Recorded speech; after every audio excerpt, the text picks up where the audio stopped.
የኛ ሰው አያነብማ እግዚአብሔር ይመስገን። እኔ አሁን ሰው እንዲያነብ ይገፋፋ። እኔ አሁን ብዙ ጊዜ ሰው አለማንበቡ ነው እኛን ሊቃርጎን ያቆየን። ሰው ቢያነብ እኮ የዕለት እንጀራችሁ ሁሉ አደጋ ላይ ይወርቃል። ሚስጥር ወጣ። እኛም አለ ይሄን ነው። ክርስቲያን ወገኖቻችን ቄሶቹ መጽሐፍ ቅዱስን ሌሎች መጽሐፎችን እንድታነቡ አይፈልጉም።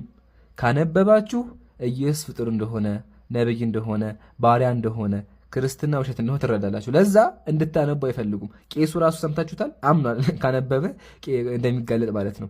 ለማንኛውም ችግር የለውም። እኔ መጽሐፋችሁን አስተምራችኋለሁ። እሺ ተመልከቱ። ምሳሌ መጽሐፍ ቅዱስ ትንቢተ ኢሳይያስ ስትከፍቱ ኢየሱስ ፍጡር ነው የሚል ነገር አለ። አሳያችሁ። ትንቢተ ኢሳይያስ ምዕራፍ 49 ላይ እንደዚህ ይላል። አሁንም በእግዚአብሔር ፊት ከብሬአለሁ፣ አምላክ ጉልበትህ ሆኖኛል። ያዕቆብን ወደ እርሱ እንድመልስ እስራኤልን ወደ እርሱ እንድሰበስብ ባሪያ እሆነው ዘንድ ከማህፀን ጀምሮ የፈጠረኝ እግዚአብሔር እንዲህ ይላል። ተናጋሪው ማነው? ኢየሱስ ነው። ምን አለ? ባሪያ እሆነው ዘንድ እግዚአብሔር ፈጠረኝ ይናገራል። አያችሁ ወገኖቻችን። ስለዚህ አምላካችን ብላችሁ እያመለካችሁት ያላችሁት ፍጡር ነው። ይሄን ነው ቄሶቹ እንድታውቁ እንድታነቡ ያልፈለጉት ማለት ነው። ለማንኛውም አንዳንዶች ደግሞ እዚህ ጋር ተናጋሪ ኢየሱስ አይደለም ካላችሁ ላሳያችሁ። አንድምታ ከፍቼ ተመልከቱ። አንድምታ ረድኤቱ ሰወረኝ፣ አንድም ስም ብለህ መልስ። በእናቴ ማህፀን ሳለሁ ስሜን ክርስቶስ አለኝ፣ ወንጌልን እንዳስተምር አደረገኝ፣ በስልጣኑ በፈጠረው በስጋ ሰወረኝ ያለ ይናገር። ተናጋሪው ማን ነው አለ? ክርስቶስ አለኝ ያለ ትንቢታዊ ቃል እንደሆነ ያስቀምጣል። ስለዚህ ወገኖቻችን አያችኋ፣ አምላካችን ብላችሁ እያመለካችሁት ያላችሁት ባሪያ ነው፣ የእግዚአብሔር ባሪያ ነው። ይሄን ያልኳችሁ ብዙ ጉዶች አሉ። ኢንሻአላህ ስቴፕ ባይ ስቴፕ እያደረኩኝ አስተምራችኋለሁ። እናንተም ግን በራሳችሁ መጽሐፍ ቅዱስን አንብቡ። አላህ ሂዳያ ይስጣችሁ። ወሰላሙ አለይኩም። ማለዳ ስዕል ካለችም ስዕሏ 3 ለስላሴ እንሰግዳለን፣ 1 ለእመቤታችን እንሰግዳለን፣ 1 ለመስቀል እንሰግዳለን፣ 1 ለቅዱሳን እንሰግዳለን፣ 1 ለቤተ ክርስቲያን 7 ስግደት ስንወጣ። አዑዙ ቢላህ። እንደሰማችሁት 7 ጊዜ ለስዕላት እንሰግዳለን ያሉት ማርያም፣ ኪዳነ ምሕረት፣ ስላሴ እያሉ እየመረጡ ይሰግዳሉ። አይገርምም? ቆይ አእምሯችሁ እንዴት ነው የሚቀበለው ግን? ጥያቄ 7 አካላት አድርጋችሁ እንደው አእምሯችሁ ይቀበለዋል? ይገርማል። ግን በእስልምና ሙስሊሞች ለማን ነው የምንሰግደው ካልን ያው አምላክ እንደዚህ ይላል፣ ስግደቴ፣ መገዛቴ፣ ህይወቴ፣ ሞቴ ለዓለማቱ ጌታ ለአላህ ነው በል። ስለዚህ ሙስሊሞች የምንሰግደው ህይወታችን ሙሉ ነገራችን ለአምላካችን ብቻ ነው እንጂ ማርያም ምናምን እያልን አንሰግድም። እናንተ ግን 7 ጊዜ ለተለያዩ ለ7 አካላት ትሰግዳላችሁ። በጣም ይገርማል። ከሱም አልፎ ደግሞ የሚገርመኝ ነገር ምንድነው? ለስዕል የማይሰግድ ካለ ይገደላል፣ ይጠፋል። ማስረጃ ያው ተአምረ ማርያም እንደዚህ ይላል፣ በስዕሏ ፊት ስገዱ፣ በስዕሉ ያልሰገደ ግን ከቆመበት ቦታ ይጥፋ፣ ስም አጠራሩ አይታወቅ።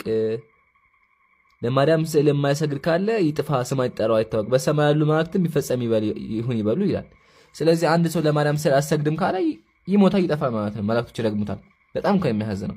ከሱም አልፎ ደግሞ ሲጸልዩ አፋቸው ሽንኩርት የሚሸት ከሆነ ማርያም ራሱ ታባራቸዋለች። አሁንም ማስረጃ ያቀርብላችሁ። ገድለ ክርስቶስ ሰምራ እንደዚህ ይላል፣ ከዚያም የእመቤታችንን ስዕል ስትሳለም የብርሃን እናቱ የእመቤታችን የማርያም ስዕል እጇን በግንባሯ ላይ አድርጋ የበላሽው ሽንኩርት ሸቶኛል፣ ወደ ኋላ ተመለሽ አለቻት ይላል። ስዕሏ ምን አለች? አፍሽ አትስገጂልኝ፣ ወደ ኋላ ተመለሽ ይላል። ስለዚህ አፋቸው እንኳን መሽተት አይችልም ማለት ነው። ማርያም ትቆጣቸዋለች። ኢቭን ከሱም አልፎ ደግሞ ሊገደሉም ይችላሉ።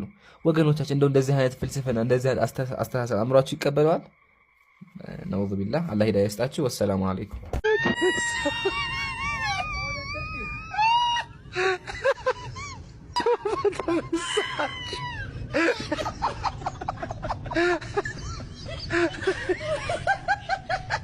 ሙቶ ራሱ የማይታረፍበት ሀገር እንዳያችሁት የሞት አጽም ይዘው መድረክ ላይ እያቀረቡት ነው ያሉት ኦርቶዶክሳውያን። ይሄን ለምንድን የሚያደርጉት ስንል አጽሙ ያለበት ቦታ ይፈውሳል፣ እዛ ቦታ የሄደ ገሃነም አይገባም፣ አጽሙን ያየ ገሃነም አይገባም የሚል ባዕድ አስተምሮ አላቸው። ማስረጃ ተመልከቱ። ገድለ ተክለ ሃይማኖት ምዕራፍ 60 ላይ እንደዚህ ይላል። አዳምጡ።